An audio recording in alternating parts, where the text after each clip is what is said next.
Hello everyone, আজকে চলে আসলাম নতুন স্টাইলে মুরগির মাংস রান্না করার রেসিপি নিয়ে। তো চলো তোমাদেরকে দেখাই মুরগির মাংস কীভাবে রান্না করতে হয়। তোমরা তো অনেক স্টাইলে মুরগির মাংস রান্না করে খাও, তো এভাবে রান্না করে খেলে অবশ্যই তোমাদের কাছে ভালো লাগবে আশা করি। তো চলো তোমাদেরকে দেখাই। তো প্রথমে মুরগির মাংসগুলো ভেজে নিব। তারপর আমি একটু কড়াইতে তেল দিয়ে আদা বাটা, রসুন বাটা, পেঁয়াজ বাটা, দারচিনি, এলাচ আর শুকনো মরিচ বাটা দিয়ে দিব। তারপর এটা আমি ভালোভাবে নাড়াচাড়া করে নিব। নাড়াচাড়া করতে করতে মশলার উপর যখন তেলটা উঠে যাবে তখন ভেজে রাখা মাংসের টুকরাগুলো একে একে এর ভিতর দিয়ে দিব। তো দেখতে থাকো, আমি এর ভিতর মাংসের টুকরাগুলো দিয়ে দিচ্ছি।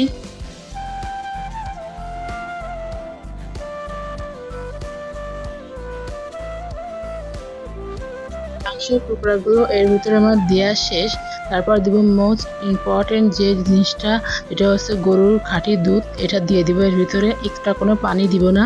এবার এই দুধটার ভিতরে দিয়ে দিব লবণ পরিমাণ মতো, তারপর দিয়ে দেবো একটু হলুদের গুঁড়া দিয়ে, তারপর দিয়ে দিব এর ভিতরে আমি ভেজে রাখা পেঁয়াজ, এগুলো দিয়ে দিলাম। তারপর এটা আমি ভালোভাবে নাড়াচাড়া করে নিব।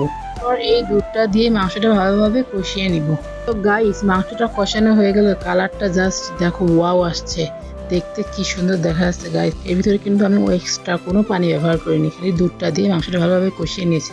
তো মাংসটার উপর যখন এরকমভাবে তেল উঠে যাবে তখন এর ভিতরে দিয়ে দিতে হবে পানি। তো পানির পরিমাণটা একটু কম দিতে হবে, যেহেতু আমি বেশি ঝোল রাখবো না, এতে পরিমাণ মতন পানি দিয়ে দিলাম। তারপর এটা 10 মিনিট ঢেকে রাখলে তৈরি হয়ে যাবে আমাদের সেই মুরগির মাংস। তো আজকের ভিডিওটা এই পর্যন্ত।